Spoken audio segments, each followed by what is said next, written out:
Proportions is a very important subject to tackle when sculpting heads. All right, so there are two things I want to mainly talk about when talking about proportions. One is the general guidelines, general proportions of a head, which I will walk you through. And the other one is the concept of proportions. Now, the second part is very, very important because this is something I struggled with for a very long period of time because I wasn't taught properly the concept of proportions. All right, so here's the thing. When sculpting a head, we have general accepted proportions for a head that's not really reality at 100%. What I mean by that is that these are proportions that will give you an ideal head, but in reality, everybody's proportions are different.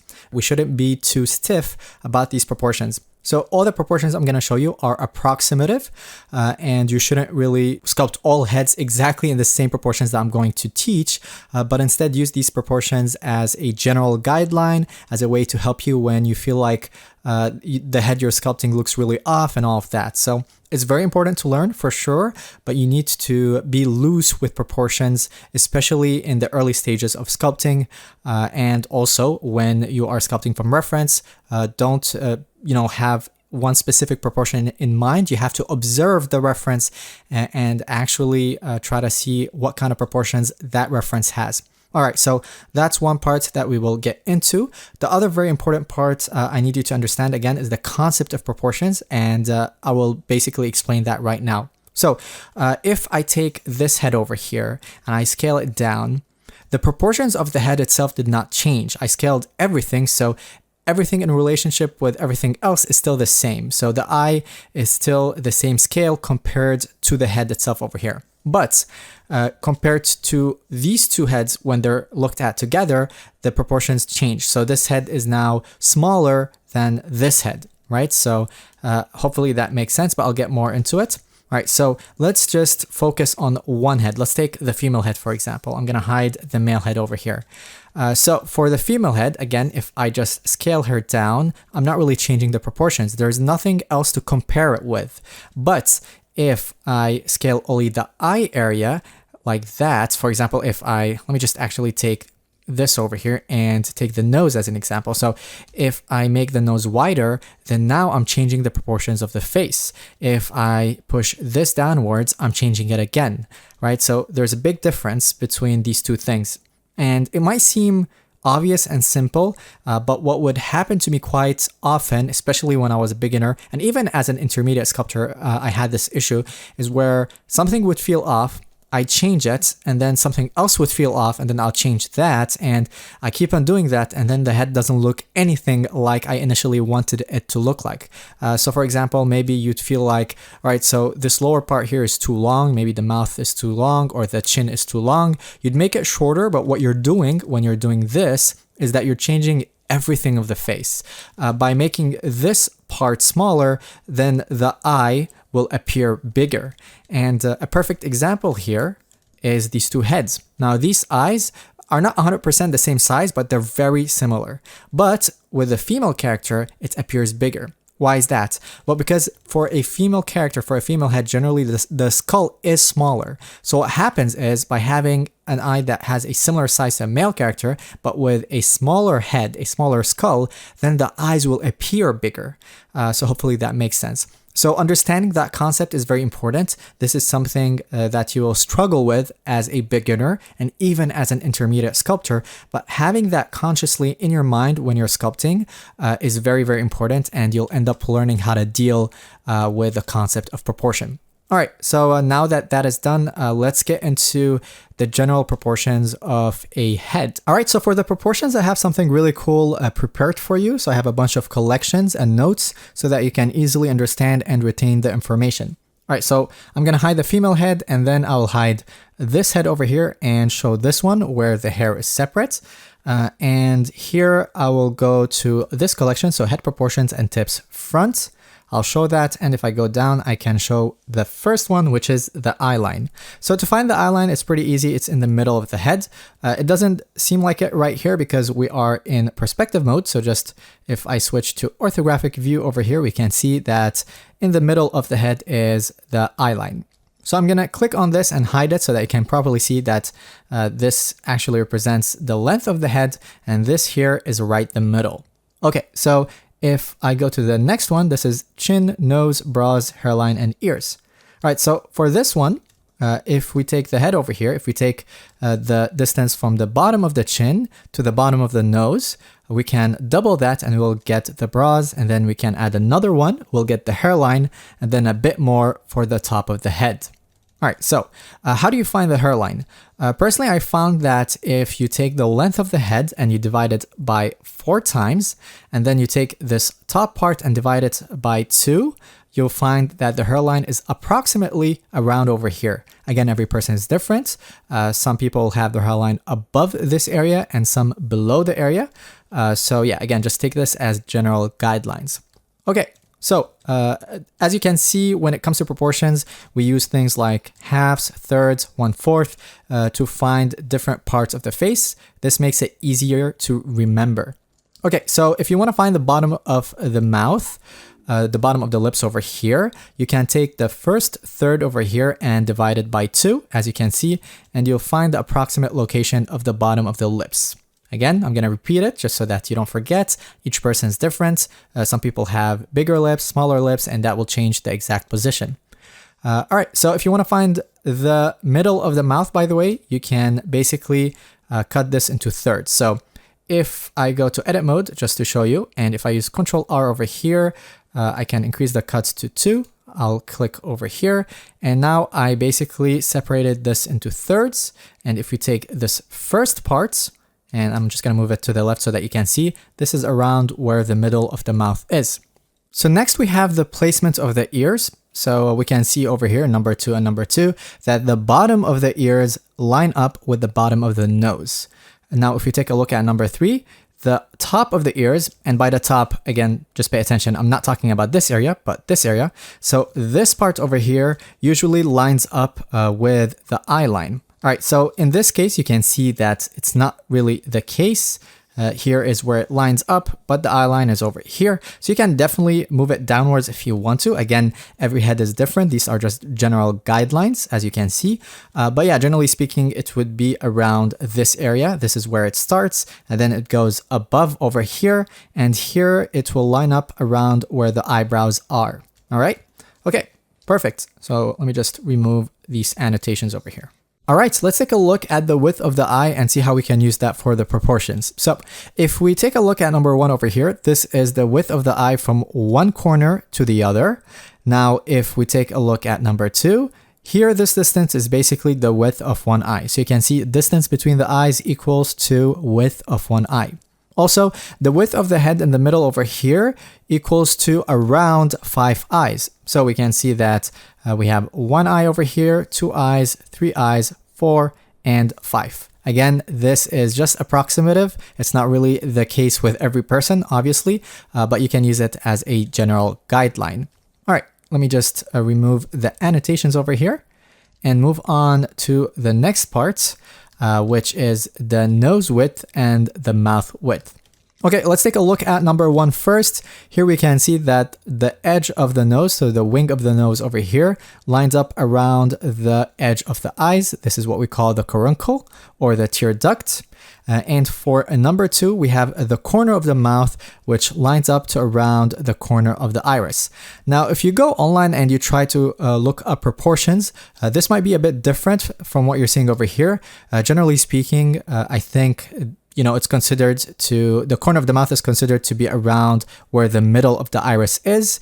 Again, these proportions are just generally accepted. Personally, I find that putting the corner of the mouth to where the middle of the iris is, which would be around over here, makes the mouth way too big. Because don't forget, you're going to have to do it on the other side as well. So if we put the corner of the mouth over here and over here, then the mouth would be way too big in my opinion. So I find a better proportion would basically be putting the edge of the mouth, the corner of the mouth over here to the corner of the inner part of the iris. So yeah, let's take a look at number 3. Number 3 is the width of the nose, which equals to the width of the eyes. Again, this is just approximative, but if you take the width of the eye over here, it's almost around the same size as this over here. Of course, every person is different. It could be wider, it could be narrower, and all of that. All right, perfect. Let me just remove the annotations over here like that. Moving on, let's take a look at the chin and the neck. So let's start with number 1, which is the chin. Now the width of the chin is approximately the same as the width of the mouth. Now again, with female characters, there are differences, and I'll get more into that later, but the chin, for example, of a female is narrower than a male, so it'll be smaller than this. Also, each person is different, so the chin could be a bit wider, it could be a bit narrower, even for a male character, and also you have to keep in mind the concept of proportions that I already explained. So for example, if we take the mouth over here, if we follow the proportions of putting the corner of the mouth to around where the middle of the iris is, then it would make the mouth wider. And if we stick to the proportion of the chin being approximately the same as the mouth, then in that case, we would also make the chin wider, and this whole part would be a bit too wide. So yeah, it's important to keep all of that in mind when you are creating sculpts, when you're sculpting characters. All right, so I'm just going to remove the annotations over here. So with number 2, we have the width of the neck, which is smaller than the width of the skull. So I've seen that happen with beginners where they'd make the neck over here come out from the ears, which is a bit too wide, or when creating female characters, they'd make it taper too much and make it really thin. So keep in mind, it's neither this or that. All right, so let me just remove the annotations over here. So generally speaking, if you want a general guideline, I'd say for the males, the neck width over here from the front would appear to be around the angle of the mandible over here. So you can see it's a bit inwards, it's not outwards, so you don't want to make the neck too wide unless maybe you're making a very stylized superhero or something like that. But a good place would be around what we have over here. And for a female character, you could make it a bit thinner, so maybe something around over here. All right, let me just remove that right away so that we can move to the next step. For this next collection, it's a little different. Here I have a lot of tips for you to help you out when you are sculpting. So let's start on the top over here. So the head is an oval shape from the front. It's not a circle shape. So here we have a circle. As you can see, this is the area where we have the cranium, and the whole head is more of an oval shape. So when you're starting to sculpt, when you first start, you want to make an oval shape right from the start. All right, so next we have the temple line. Pay attention to where it is and try to show it a bit, at least with a male character and even with a female character, but it would be more subtle. So you can see how there is a plane change over here. We can see it from the shading, how the head kind of turns like that, and that's around where the temple line is. Also, keep in mind the temple line is around the area where the eyebrows over here basically have this angle. So around this area, this is where we have the temple line. All right, so again, just pay attention to reference that you are using and you'll find the temple line. All right, here we have the brow ridge, especially with male characters. You want to make sure to push it out a bit. All right. And next we have the root of the nose. We want to make sure that it's around the eye line over here. Also, we have the eye. So the eye is just a few things here, a few tips. First things first, we have the iris. So how much of the iris is shown affects expression. So if we're seeing the iris completely, if we see like the whole iris, it's as if the eyes are really open. Maybe someone is surprised or something like that. If we are only seeing part of it, then the eyelids are more closed or relaxed. So for example, if we see a bit more of the lower part than the upper part, like over here, then we have a more relaxed look. So again, pay attention to reference that you have and see what kind of different expressions you get with basically different parts of the iris that are showing. All right, so next we have the angle of the eyelids. Again, every eye shape is different, but generally speaking, the corner, the angle over here that changes, basically, where there's this angle change, the top eyelid, it starts close to the inner corner of the eye, and the bottom eyelid, it starts closer to the outer corner of the eye, right over here, or around this area. All right, let me just go back over here and move on to the next part. So here we have the nasolabial fold. You might have already heard of that, and basically it really depends on the age of the person, the genetics of the person, and all of that. But you know, with older people, you'd see the nasolabial fold more obvious, and you'll have some flesh over here. It goes outwards like that, right? It bulges outwards. Again, it really depends on the person, and yeah. So that's the nasolabial fold, and you can definitely see it if you are maybe raising your cheeks, your mouth, if you're smiling, if you are, you know, with different expressions, it will show more than others. All right. Moving on to the next part, the cheekbone, don't forget, you need to make sure to show it a bit. And also this part here, the zygomatic process that I showed you earlier. Let me just show you the skull again so that you can see it. I'm talking about this part over here, and because of this, we can see part of this area here that goes outwards more than this area and this area. So I'm gonna hide all of this so that you can see what I'm talking about. It's this part over here. So pay attention to that. Let me just show the tips again. All right, perfect. Let's move on to the next tip. Pay attention to planes. That goes for all of the head, not just the nose part. Pay attention to where you have front planes, you know, bottom planes, side planes, all of that when you are sculpting. All right, so next we have the mouth. So here we have a dip. It goes inwards a bit, and this is basically what we call the fill trim over here. All right. We also have an inverse W shape for the top of the top lip and also for the middle over here. So basically this would be a W, and here we have the inverse of a W or almost an M shape. All right. Same for the top over here. It's a bit more subtle in the middle over here.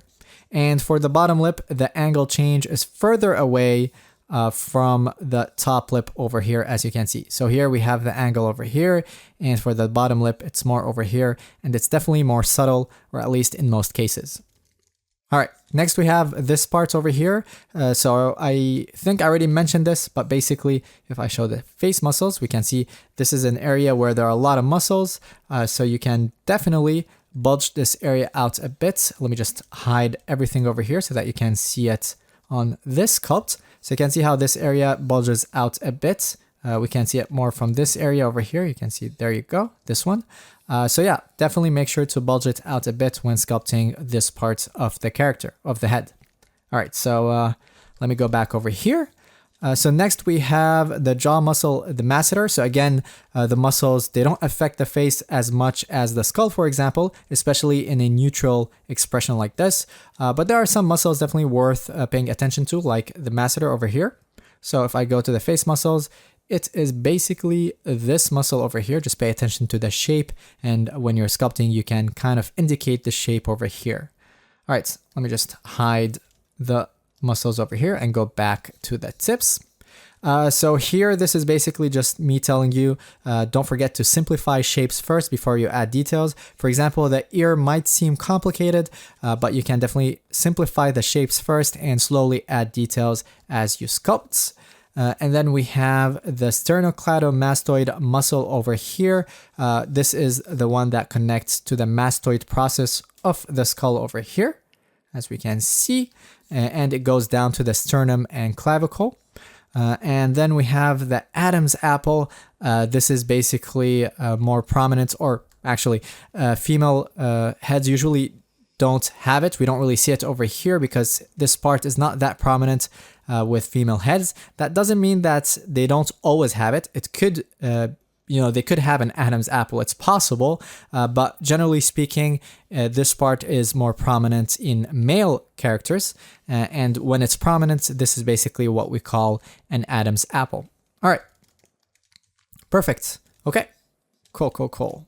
Let's just make sure that I covered all of it. Let me just take a quick look over here, and it seems like I talked about all of these tips over here. So we can move on to the next part. Actually, I forgot to mention the jaw angle, but I did already talk about this before. So basically, the angle of the mandible over here should be below the mouth and not above it. That's a mistake I see beginners do quite often, so just pay attention to that. All right, let's move on to the profile. So I'm going to turn over here and open this collection and start with the earline. So this is quite simple. We already know that the eye line is in the middle of the head. And also over here, vertically in the middle of the head, we have the earline. All right, let's move on to the next one. Here we have chin to nose and eyes to ears. So if we take the distance from the bottom of the chin to the bottom of the nose, that's more or less the same distance that we have from the corner of the eyes to the earline over here. All right, perfect. Next, we have the angles. Now, this is very important. This also goes for the front view and all views, really. Always pay attention to the angles when you're sculpting. For example, if you're sculpting from reference, having the same angles as the reference will improve the likeness when sculpting. All right, so pay attention to the angles and also know that the degree of the angles really affect the look of the face.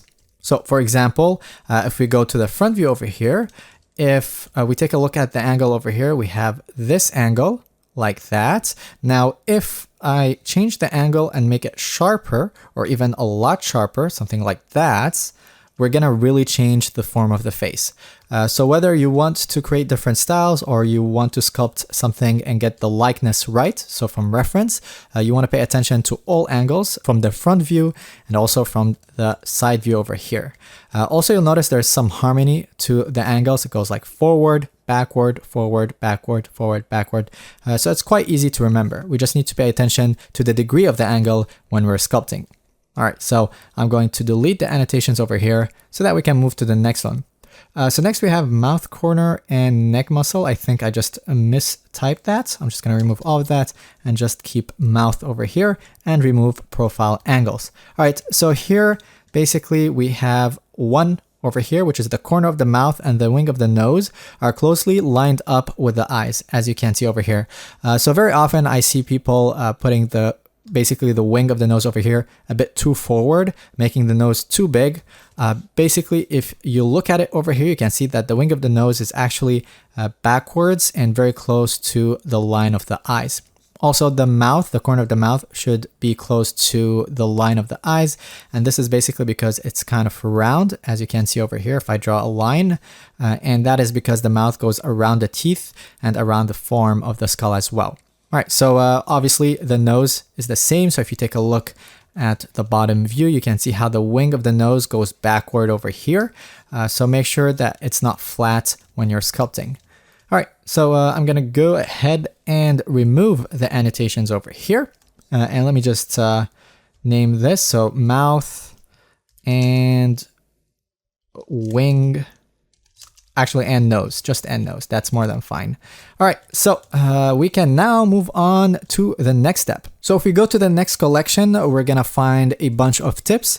So a lot of these things we've already seen. So let's just go through them in the profile view over here. Here we have the shape of the cranium. We can see that it has sort of an egg shape.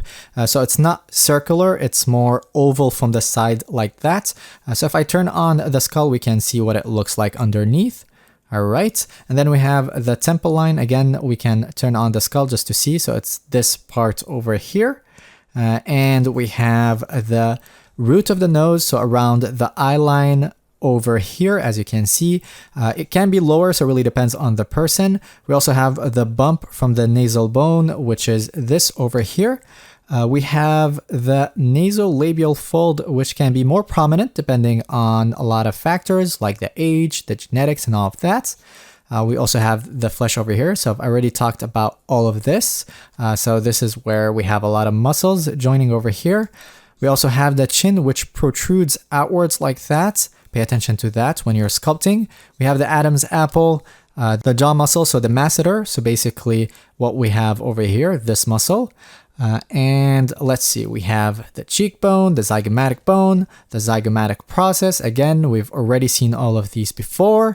We also have the ear. So I've already mentioned that you should simplify shapes first and then add details and basically break it down in your head, or when you're sculpting, you can break down the shapes.